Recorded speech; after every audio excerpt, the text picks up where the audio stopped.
And outspeak brave Horatius, the captain of the gate. To every man upon this earth death cometh soon or late. And how can man die better than facing fearful odds?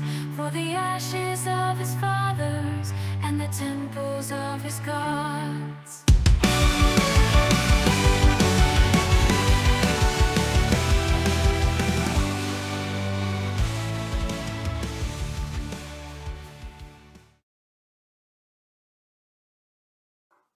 Meanwhile, something was happening in Belle Isle Park, an island in the Detroit River mere feet away from the US-Canada border.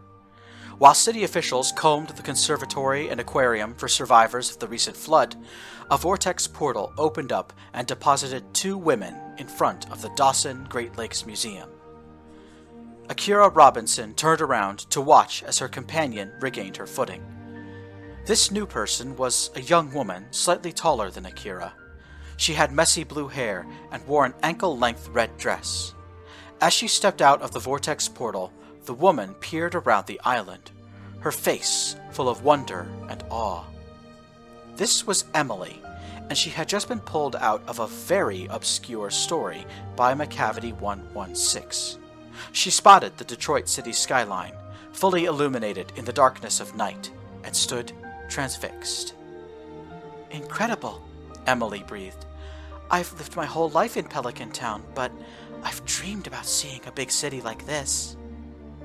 Emily stepped clear of the vortex portal, but it did not close. Someone on the other side was holding it open.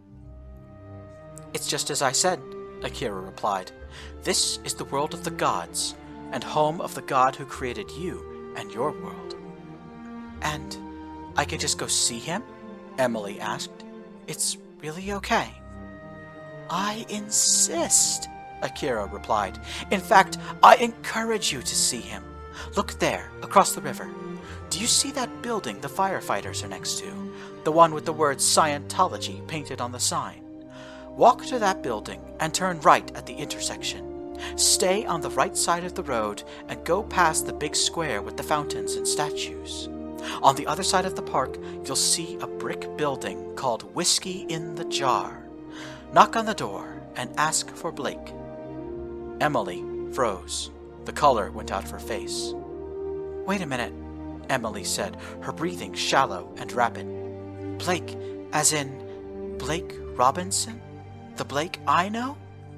"Yes," Akira replied, a smile creeping across her face.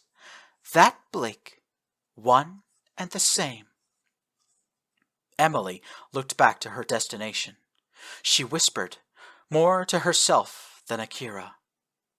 "This may sound weird, but I've always been certain this would happen." "It's what you've dreamed about, isn't it?" Akira said. "Don't waste this opportunity I've given you. Go, find him. Find the man who is your lover and creator all in one." Akira stepped backwards through the vortex portal, and it closed, leaving Emily shivering and alone on Belle Isle. Meanwhile, the consequences for Akira's unilateral action came quickly. As soon as she rematerialized inside the ring section of the broken gate, 2 angry voices confronted her. "I told Malum what you did. He's pissed. You can't go off doing things on your own like that. You're throwing off everything Malum planned." These 2 people were also characters from Blake's stories. Vetu Kealoa was still looking shaken from her experience in the solarium, but next to her, another woman looked full of resolve. Vetu's companion was Cassandra Espinosa, a 21-year-old woman from a Cold War affair. Cassandra had vivid green eyes that seemed to give off a faint glow, making her stand out in any surrounding. Like Vetu, she wore an outfit that left little to the imagination, but in a far different way from grass skirts. Cassandra's whole body, except for her head and neck, was covered in what appeared to be a skin-tight bodysuit. One needed to look closer to realize Cassandra was actually wearing nanite armor, a protective layer composed of several trillion microscopic nanomachines acting in concert, all under the control of a cybernetic implant in Cassandra's brain. When she confronted Akira, Cassandra folded her arms, and her nanite armor rippled dangerously. Malum said we can't send more creations into the real world without going through him first, Cassandra said. You've got some explaining to do, Mom. In any other circumstance, a 21-year-old calling a 19-year-old Mom would be met with some measure of skepticism, or perhaps alarm. But Akira and Cassandra had already been warned about this detail when they first joined Malum's team. An older version of Akira, who was not pulled into this series of events, had mothered 3 children, of which Cassandra was the middle child. This detail was supposed to be a surprising plot twist in a story called The Last Heroes, but right now it was a minor detail that both Akira and Cassandra found inconvenient. Well, it's already done, Akira said, and I'm positive Emily will cause Blake's new team to break up and start fighting with each other. It's all to our benefit in the end. Vetu pinched the bridge of her nose and closed her eyes. You're missing the point, Vetu said. You're not the protagonist anymore. Malum is. He makes the decisions. If you really love him, you wouldn't go over his head like this. Akira bristled. Cassandra noticed. Oh, not again. How many times do we have to do this, Mom? Follow me. Cassandra led Akira away from the broken gate. The ring-shaped structure was located in the bottommost section of a derelict starship, left abandoned for hundreds of years. Archaeologists and treasure hunters had recently excavated the upper decks, but no one had gotten this far underground yet. No one aside from Malum's team, anyway. Cassandra brought Akira to a doorway near the bow and rapped her knuckles on the door. Enter! A booming voice commanded. Here we go. 3rd time's the charm, right? Cassandra said. Then she pushed the door open. The ship's galley had been converted into something resembling a medieval European royal court. 2 thrones, one large and one slightly smaller, stood on an elevated platform at the far end of the room. Various relics and trinkets were put on display throughout the room, while 2 long tables were set with dishes and silverware, as though a feast would be served soon. The smell of freshly cooked meat and vegetables wafted through a door to Akira's right. The court was busy. Dozens of aliens milled about, talking and arguing and debating. Akira and Cassandra bypassed them all, walking directly toward the thrones instead. Malum Ralpakin was seated in his throne, while the smaller one was vacant. The villain, also known as the Great Khan, was a giant of a man with blue skin, pointed ears, and bright yellow eyes. The left side of his body was covered in gruesome-looking scars, a reminder of the battle Malum fought against his own son during the final chapter of Song of the Solitaire, the story from which he originated. Malum did not see Akira and Cassandra approach. He was locked in deep conversation with one of his concubines. The alien woman looked as though she was enraptured by Malum's every word. Akira took the opportunity to study the alien's face, trying to identify her species. Ashurian, Akira said to herself. Does that mean he finally got access to my world? Or is he still sending lackeys through the gate? Malum Ralpakin told the concubine to go away, and she scampered out of sight. Then he looked at Akira. Again, you've closed off your mind to me, Akira, Malum said. What a selfish lover you are. His tone was light, as though teasing her, but Akira could sense a deep, rumbling anger within him. both villains were emitting powerful fields of psionic energy that buffeted one another in silent conflict. "It's a force of habit," Akira said. "After the instrument of desire, I find it hard to open my heart to anyone, let alone my mind." Akira was referencing a particularly infamous moment in her backstory, where the hated author had strongly implied she got intimate with a Lovecraftian nightmare monster. Malum narrowed his eyes. "That won't do at all, my dear," he said. "I've come to know you now many weeks. I see that you have become stronger, more focused, and wiser when you are open about your love for me. When you close yourself off, you become so frustratingly independent that you drag down those around you and impede the progress of my plans. Allow me to restore what you've somehow managed to lose." Akira could feel it coming. A wave of telepathic energy sweeping into every crevice of her mind. Before she was overwhelmed, Akira felt a last-second pulse of joy. "I was right," Akira told herself. "Willpower from my world and psionic resistance from his world are not the same thing. I can fight this off again. I can take control." Filled with newfound resolve, Akira quickly purged her own mind of rebellious thoughts, making sure her head was empty before Malum regained control. "Now, Akira, my dear," Malum said, "don't you see how angry I get when you go behind my back?" Akira bowed her head. "Yes, sir. I'm sorry, sir," Akira replied in a demure tone of voice. "I thought I could do things my way and get a better result. I was wrong. I'm so deeply sorry." Akira was feeling very hot. She fidgeted uncomfortably, still looking at the floor. She also felt terrible. How could she earn Malum's love if she kept striking out on her own like this? She wanted to hit herself for being so stupid. A tiny voice spoke in the back of Akira's head, but she ignored it.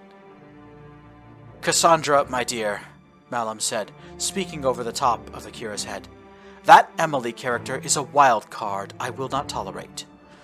Go get her and put her back in her world now. If she resists, kill her." Cassandra nodded.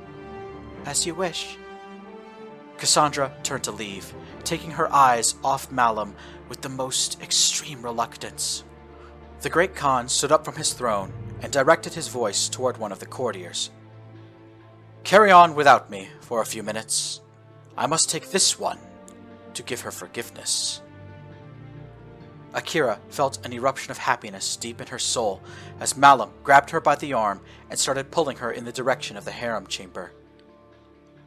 "Give me those 2 books in your coat pocket," Malum suddenly ordered. Without hesitation, Akira opened her coat and retrieved the 2 books she had stolen from the inkwell. My Father's War and Finding Love Under the Winter Star. The only books in which our author made himself the main protagonist. How curious, Malum said as he examined each book.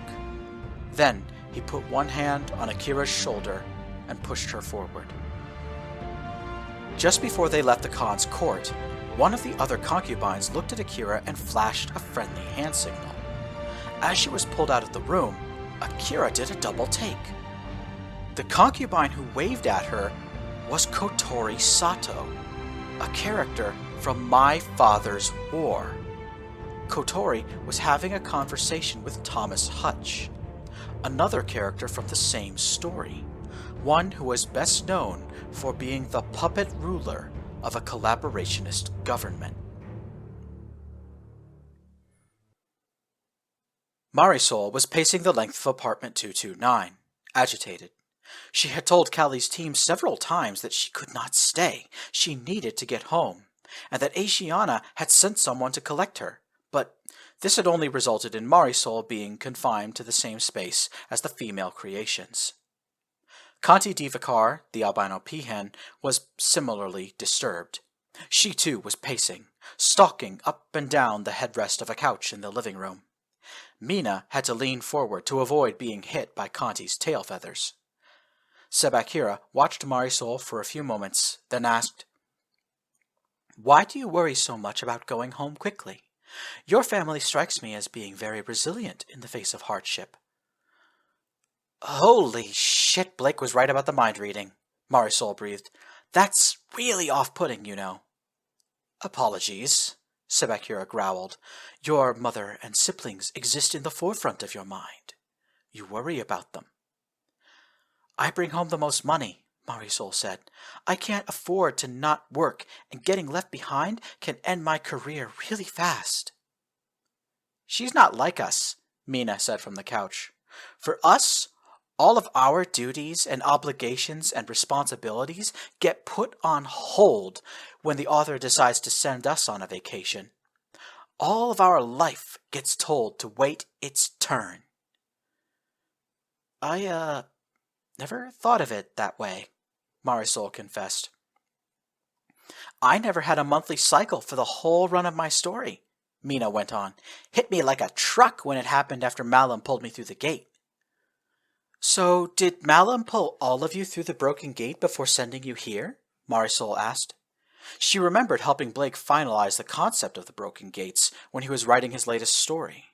They were supposed to be a system for interdimensional travel, but this was now the third or fourth time Marisol had noticed a creation making reference to them, suggesting Malum had found a way to hijack the broken gates. Kanti nodded. "Malum, huge, blue-skinned humanoid, pulled Akira Robinson out of her story first, and then she took over the duties of pulling everyone else. She's somewhat rebellious, though, as you can see just by looking around. Her effort to recruit people to Malum's cause don't always work out. I don't know why, but Malum either can't or won't go through the gate himself." "He used psionics to bewitch us," Sebakira added. "I don't know how to describe it. It's not a technique from my world, but we all started to feel a powerful love for Malum. Different types for different people. Some of us loved him as a father or brother. Some of us felt a more platonic love. A few of us experienced romantic love for Malum, and I think there's a couple who are in unconditional love, as though he were an object of worship." "And you don't feel any of that?" Mina spat from the couch. "That's what's wrong with you." Sebakira peered around the room. "I have noticed that some of us were able to shake off the psionic effects, though I do not know how or why just yet." Kanti looked very annoyed, and Marisol understood why. "Hey, Kanti, in your book, in your world, didn't you have a psionic power that has to do with love?" "I do," Kanti replied, ruffling her feathers.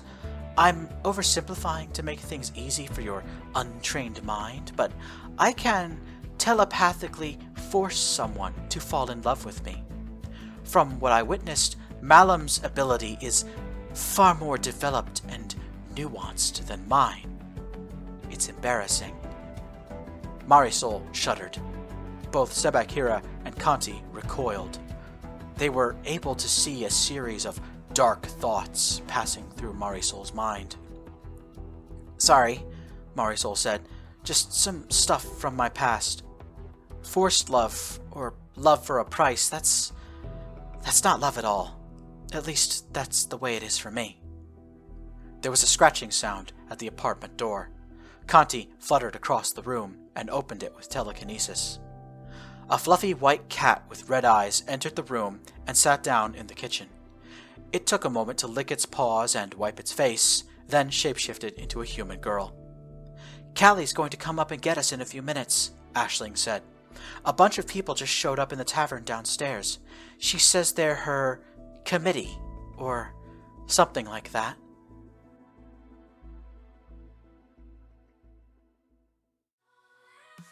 So